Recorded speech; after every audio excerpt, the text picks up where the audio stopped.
Okay, sort of an emergency episode of the case. I don't know the last time we had an episode, Dave. I don't know. Was it when you and Turtle Boy, right? When Farwell was around? Oh, okay, it was when Turtle Boy. Okay, that was a while ago. Yeah. They're kind of picking away at season 3 here and there. Start, stop, start, stop, start, stop. We're trying to find the right one. It's me.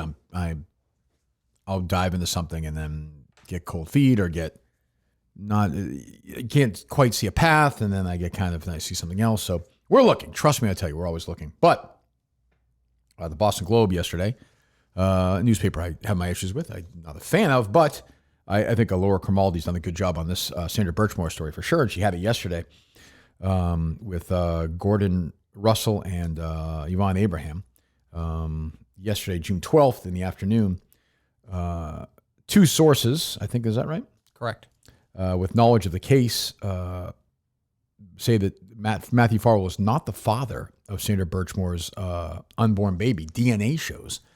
So 2 different sources tell them that Matt Farwell is not the father of the baby that Sandra was carrying when he murdered her. We think, as he's waiting trial for as well.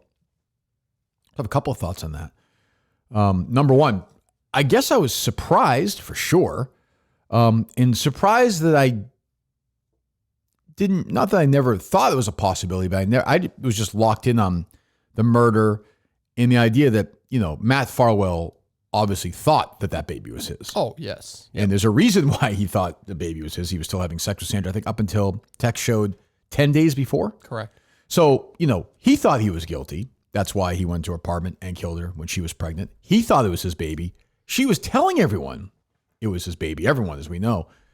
I do wonder if she knew it wasn't, or if she was obviously she was involved with somebody else. I don't know. We don't know. One of the questions I've been asked a couple of times is, do you know who the father? We definitely don't know who the father is. No. But we know, according to these 2 sources anyway, and I'll take their word for it because they've done pretty good reporting on this, and I suspect that people telling them that are telling them that for a reason. So yeah, I just find it sort of an interesting twist in this story that the baby evidently is not Matt Farwell's. I mean, if you go back to not the indictment, but the other document that was 43 pages, which highlights all the text messages. 32,000 of them. Yeah. That document, and obviously they're charging Farwell, so clearly we know where they stand. But those text messages in that document shows that this was something the 2 of them were planning. So Sandra finds out.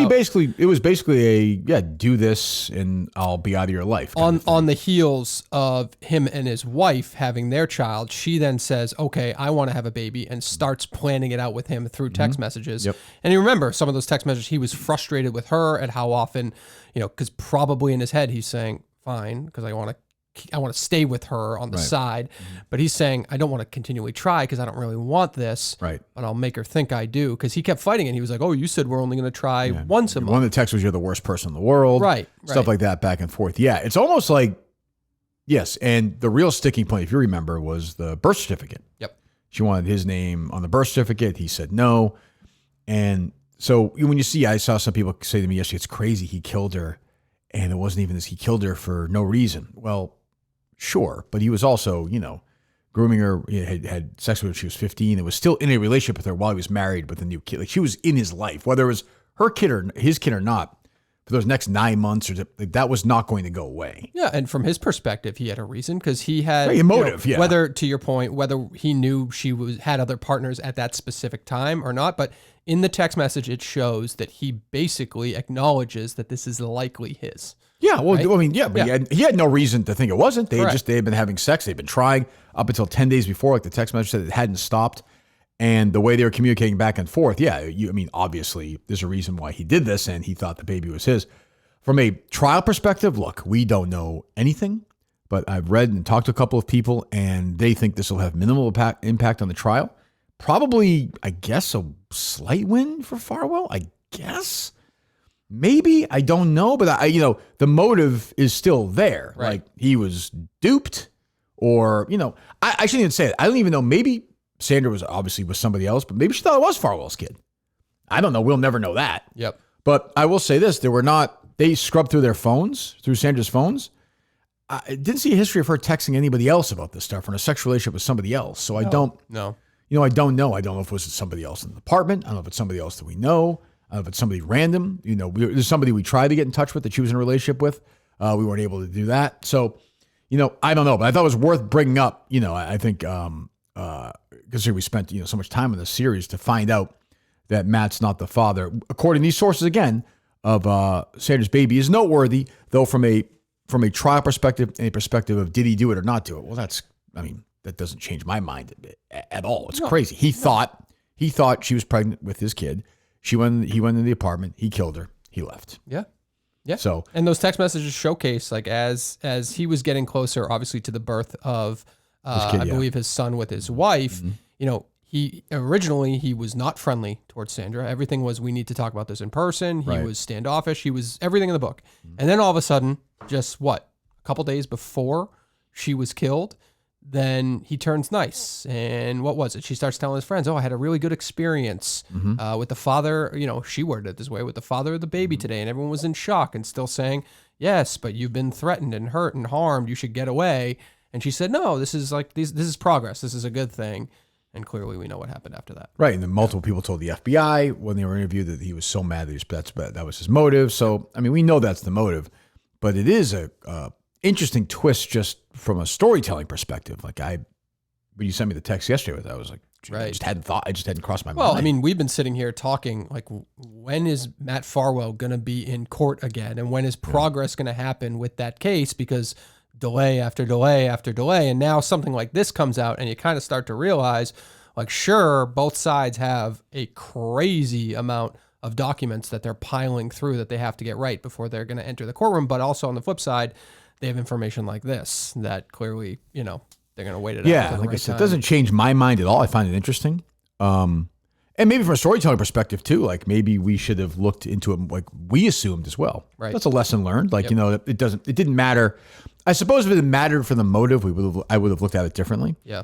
But if you had said to me during the making of this podcast, hey, just so you know, like the baby's not Farwell's, I would have said, oh, that's interesting for the story, but it doesn't change anything. Right. Like he did it. Like it doesn't, but yeah, it's worth noting just in the future, like you gotta look at everything. Cause I think everybody, us, the FBI, everyone just assumed it. Sure. But to your point, the federal government got involved and they now know or knew at some point that information came out to them and they still went forward. Sure. They have. I think. And I do think from a Sandra perspective, like it's in a way not surprising because this is a girl who was just screwed with since she was a little kid. And I think this was her way of getting attention or talking to me was using her body. It was because she got attention. She got grown men to pay attention to her. So I'm not surprised really at all. I'm not going to get the speculation game. I have no idea. Maybe we'll find out. Right.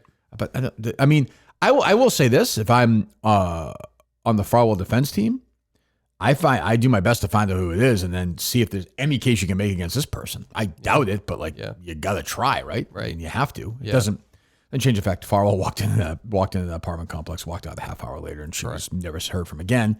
And all the mountain of evidence that we talked about in the past. So yeah, it's sort of a plot twist that I did not see coming. It'll be interesting for us because Dave and I, through the case, are doing we've got a couple of projects lined up that involve Birchmore, the Birchmore story and Farwell, and it's actually in a weird storytelling perspective way, like sort of interesting. It is like a nice late in the game twist, right? But yeah, just sad. Just like.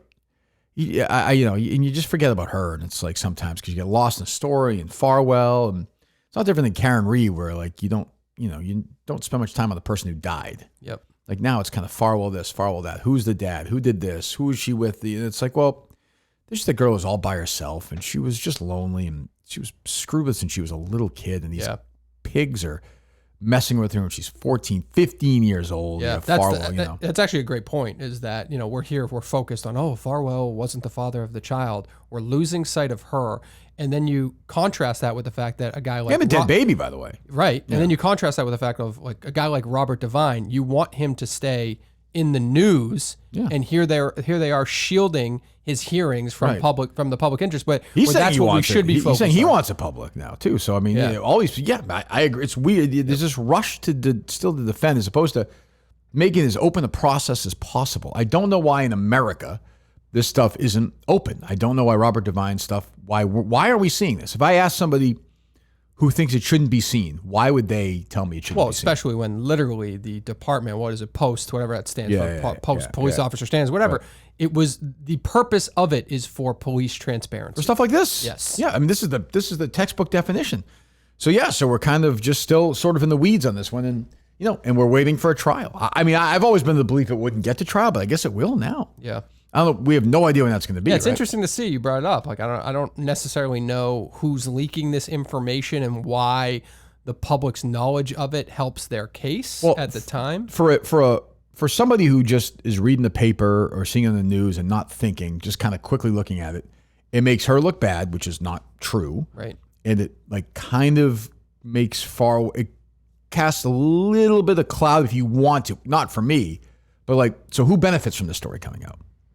The only one is him. Yeah, and barely. But you're right. It's a Hail Mary. We were talking about it yesterday. It's just it doesn't take that long from the reader of the article to go from, oh, wow, why did he even do it? Almost like they're on his side. And then 2 seconds later, they remember why. And they're back to. Yeah, I mean, the motive was, obviously if you remember, he turned down the DNA test. Yes. His lawyers sent back so he didn't want a DNA test, right. which was, Right. But I think he was even at the time, if he hadn't known it was his baby, he was still having sex with her. He still commuted 32,000 and these messages where he said, I want to be your brother. I want to pretend that we're having rape fantasies. All this stuff was still out there. Yeah. 32,000 texts like that. So it almost didn't matter that he wasn't the father. Sure. And it's not real, not in a way, not really. It's from a financial perspective, yes, but she wasn't going anywhere. Right. They were still doing this stuff 10 days earlier. Yeah. I mean, the text message are legitimately a roller coaster, right? It's crazy. He is beyond standoffish. He's pissed off. Then all of a sudden he comes back and he's negotiating with her. And then there's out of the blue, he wants back in her life and requests a key to the apartment. It's so I think it takes people who hear this news, all of a sudden it takes literally 5 seconds for them to be like, okay, this is, Hey, to me, it's still no doubt it happened, but it's just it's part of the story. And for me, I think we got to update this stuff because, we've been pretty quiet because there hasn't been much. So, I mean, when the trials goes on, we'll keep you guys updated on that.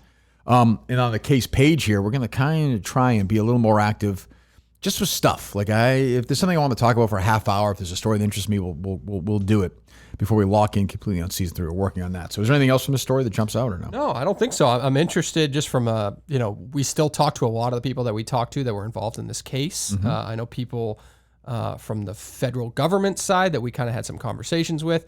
They're pretty tight-lipped. So it's interesting to see who these sources were to kind of finagle their we have way our in there suspicions, obviously, but I mean, I'm not going to say because we don't know. But I mean, and Cromaldi has her sources for sure. Right. Although the source I think she's had most of the time, I don't think would leak this to her. I don't either. Yeah. So, I mean, good for her. Yeah. But there hasn't been anything from the Farwell side, from his case. They have been, they're not commenting on anything. There's been nothing in the press about it. There's been, even from the court perspective, there's been no new filings whatsoever. Right. So, it kind of makes sense that somebody in that team might leak something out there, but I guess we'll see. Yeah, so we'll keep you guys updated whenever something happens here, and the trial will be part of that. And stick around. There will be a season 3. I promise you that. We're going to keep looking, digging, finding stuff. But in the meantime, if there's something that pops up, we'll jump on here and talk about it. So we'll keep you updated the best we can.